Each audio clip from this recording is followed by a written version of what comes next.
Menuntut ilmu dalam Islam merupakan suatu bentuk ibadah kepada Allah. Dengan menuntut ilmu, kita dapat membuktikan seluruh kebesaran dan kuasa Allah, serta dapat meningkatkan keimanan kita kepada Allah.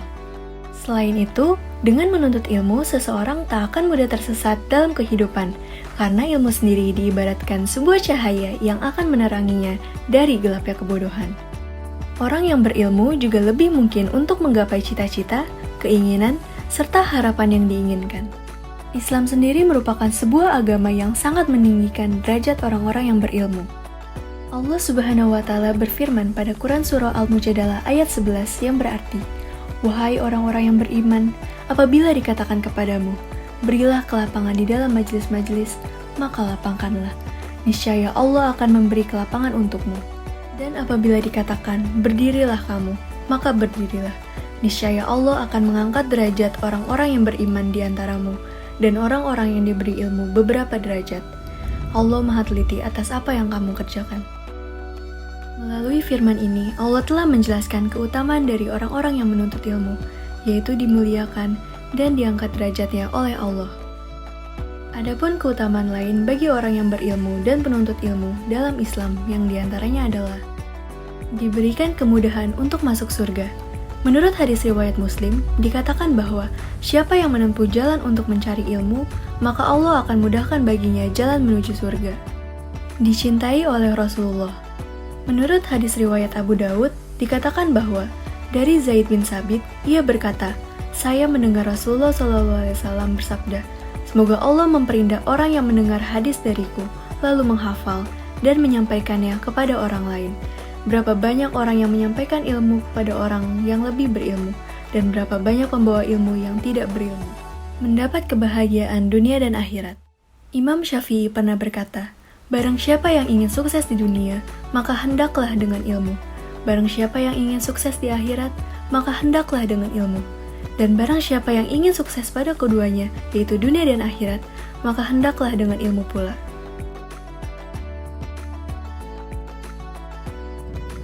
Tentunya dalam menuntut ilmu diperlukan sebuah adab. Adab sendiri dalam bahasa Arab berarti budi pekerti, tata krama, dan sopan santun. Secara istilah, adab berarti segala bentuk perilaku ataupun sikap yang mencerminkan nilai sopan santun, budi pekerti, ataupun akhlak. Adab merupakan salah satu kunci kesuksesan seorang manusia dalam menuntut ilmu. Oleh karena itu, Imam Malik pernah berkata, "Belajarlah adab sebelum belajar ilmu." Selain itu, Abu Zakaria An-Anbari juga pernah berkata, "Ilmu tanpa adab seperti api tanpa kayu bakar, dan adab tanpa ilmu seperti jasad tanpa ruh." Melalui hal ini, kita dapat mengetahui bahwa adab merupakan hal terpenting yang harus dilakukan dalam menuntut ilmu. 1. Bersungguh-sungguh menuntut ilmu. Adab yang pertama adalah kesungguhan menuntut ilmu. Dari Anas bin Malik, Rasulullah SAW bersabda, "Menuntut ilmu adalah kewajiban bagi setiap muslim." Hadis riwayat Ibnu Majah. Maka dari itu, dapat kita ambil bahwa setiap umat muslim, baik laki-laki maupun perempuan, wajib untuk menuntut ilmu. Dan menuntut ilmu sendiri harus dilakukan dengan penuh semangat dan tidak boleh bermalas-malasan. Contohnya Imam Syafi'i. Meskipun beliau dibesarkan dalam keadaan yatim dan kondisi keluarga yang miskin, beliau tidak malas atau rendah diri. Sebaliknya, keadaan itu membuatnya makin giat untuk menuntut ilmu. Kekuatan hafalan Imam Syafi'i sangat luar biasa, sampai-sampai seluruh kitab yang ia baca dapat dihafalnya.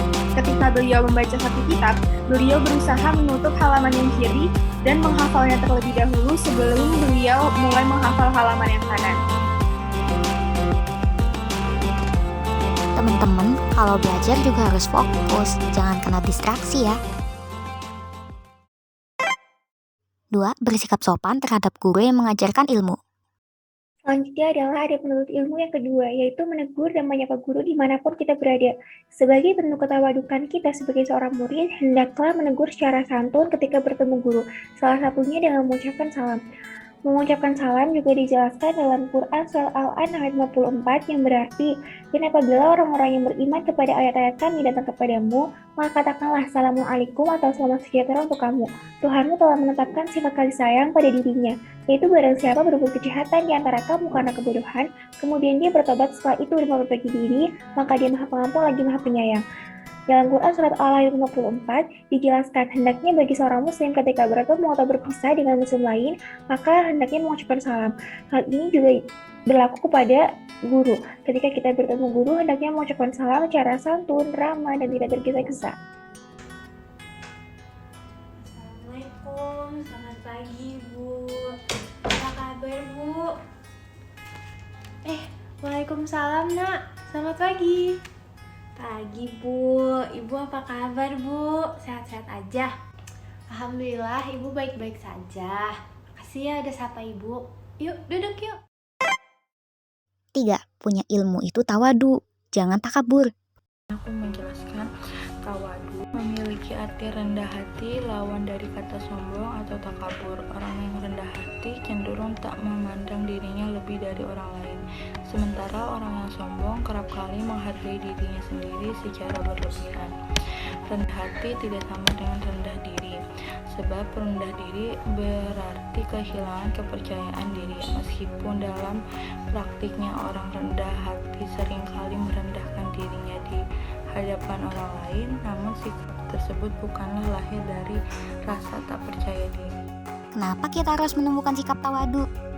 Sikap tawadu atau rendah hati selalu dianjurkan untuk memiliki setiap seorang muslim. Seorang yang senantiasa menjalankan perilaku ini secara lahir batin akan diangkat derajatnya oleh Allah. Pasalnya, setiap tawadu juga memiliki salah satu bukti keimanannya. Dijelaskan dalam Al-Quran dalam surat Al-Furqan ayat 63, dan hamba-hamba Tuhan yang Maha Penyayang adalah orang-orang yang berjalan di atas bumi dengan rendah hati, dan apabila orang yang jahil menyapa, mereka akan mengucapkan kata-kata yang mengandung keselamatan. Dan dalam surat Al-Luqman ayat 18, dan janganlah kamu memalingkan wajah dari manusia karena sombong. Sengajalah berjalanlah di bumi dengan aku, sesungguhnya Allah tidak menyukai orang-orang yang sombong yang membanggakan dirinya. Manfaat dari tawadu: terhindar dari sikap takabur, mengangkat derajat, memiliki relasi yang lebih luas, disayang Allah.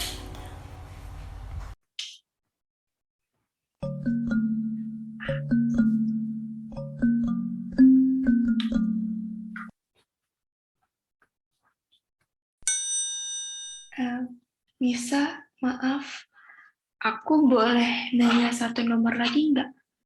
Nomor 5, aku nggak ngerti. Iyalah, kayak gini juga masih nanya. Kamu tuh dengerin nggak sih kalau guru jelasin? Apa kamu emang nggak pernah belajar ya? Kemalasan. Nih, gini caranya. Udah gitu doang. Nih ya, belajar gerak yang bener. Oke, makasih lagi ya, maaf kalau aku ganggu.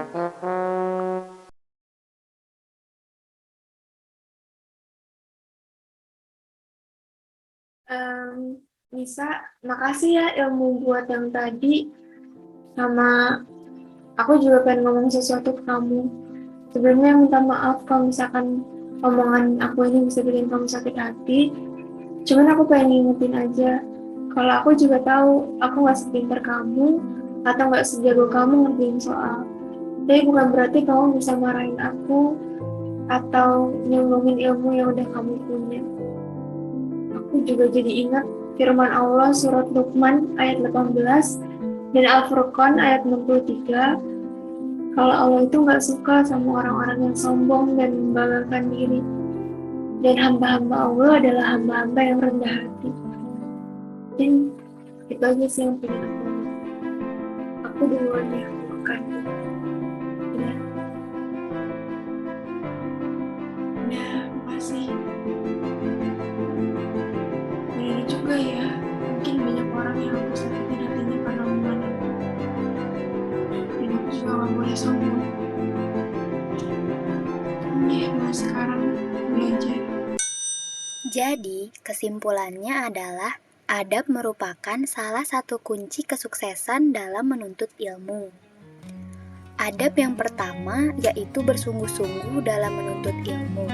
Menuntut ilmu merupakan kewajiban bagi setiap muslim dan harus dilakukan dengan penuh semangat dan tidak bermalas-malasan. Lalu ada adab yang kedua, yaitu menegur dan menyapa guru dimanapun kita berada. Orang beriman hendaknya mengucap salam ketika bertemu atau berpisah dengan guru dan dilakukan dengan santun, ramah, dan tidak tergesa-gesa. Lalu ada adab yang ketiga, yaitu tawadu. Kita harus rendah hati dan tidak sombong. Manfaatnya terhindar dari sifat takabur, mengangkat derajat, memiliki relasi yang lebih luas, dan disayang oleh Allah Subhanahu wa Ta'ala.